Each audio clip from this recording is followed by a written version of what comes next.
Do not make this mistake and grow a garden.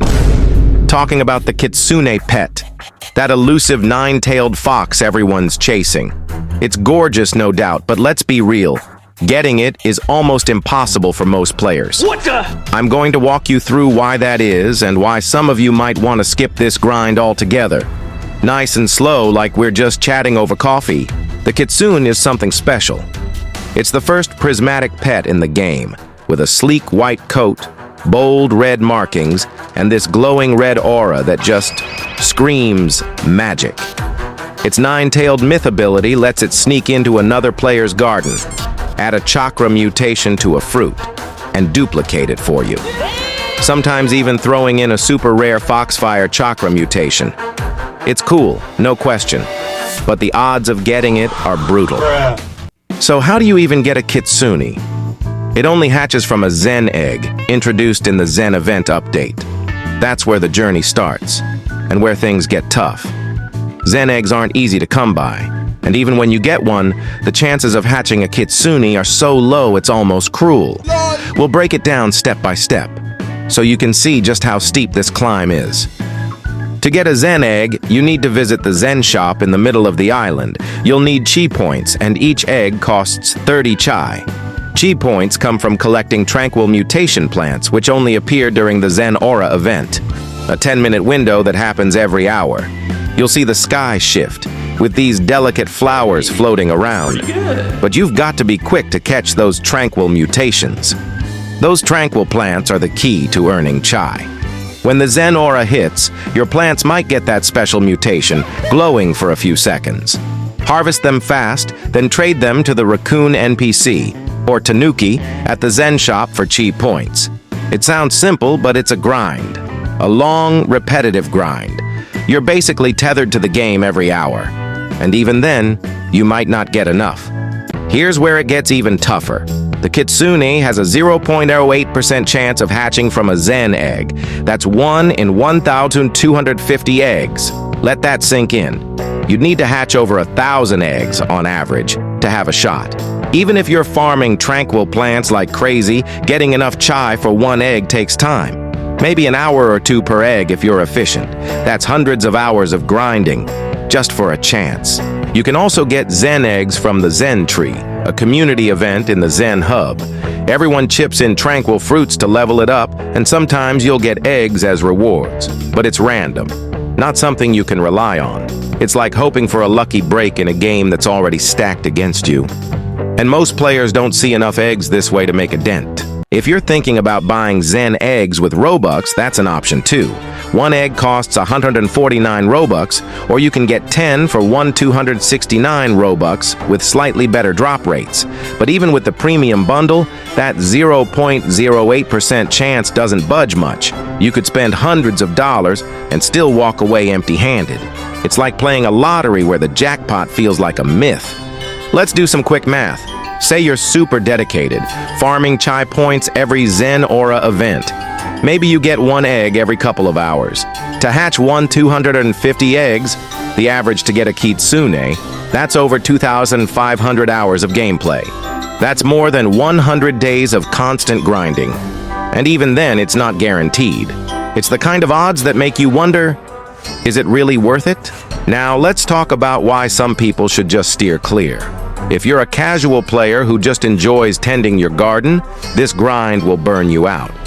The ZEN Aura events are every hour, so you're constantly checking in, harvesting, trading. It's exhausting. If you've got school, work, or just a life outside the game, keeping up is nearly impossible. And it stops being fun fast. Even if you're a dedicated player, the Kitsune might not be the best goal. The grind takes so much time that you're missing out on other parts of the game, like experimenting with new crops, decorating your garden, or just chilling with friends. The Kitsune is a status symbol, sure, but it's like chasing a trophy that might never be yours. You could spend months and still have nothing to show for it. Let's talk about the Kitsune's abilities. The nine-tailed myth trait is neat. Every 20 to 22 minutes, it duplicates a fruit from another player's garden with a 5x chakra mutation. Occasionally, you might get a 90x foxfire chakra mutation instead. which is amazing. But those foxfire mutations are so rare they're practically a legend.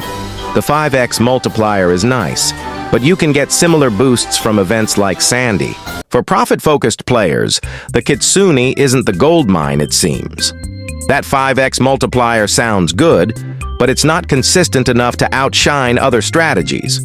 You could set up an alt account to farm high-value crops and let the Kitsune duplicate them, but that's a lot of work for a small payoff.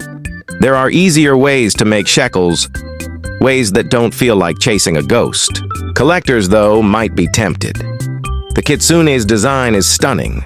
Those 9 tails, that red glow, it's like owning a piece of grow a garden history. If you just love rare pets, it's hard to resist. But even for collectors, the odds are so brutal that it's like betting everything on a dream. Most players will never see those tails in their garden. Another reason to think twice is your pet inventory. You can only hold 60 pets unless you've got game passes or traded in aged pets to expand it. Hatching hundreds of ZEN eggs means constantly clearing out your inventory, selling or deleting pets you might actually like. It's a tough choice, letting go of pets you've bonded with, just for a slim chance at the Kitsune. The ZEN shop itself adds another layer of frustration. It restocks every 30 minutes, but ZEN eggs aren't always available. You can spend 75,000 shekels to refresh it manually, but that's a huge chunk of currency. Most players can't afford to keep doing that, so you're stuck waiting, hoping the shop has what you need. Trading is another option, but it's not much better. The Kitsune is valued at 60 to 65 quintillion shekels, and that price swings wildly. Finding someone willing to trade is tough, and scams are a real risk. You could grind for months to afford it, only to realize the market's shifted or you've been ripped off. It's a gamble, plain and simple, and not a fun one.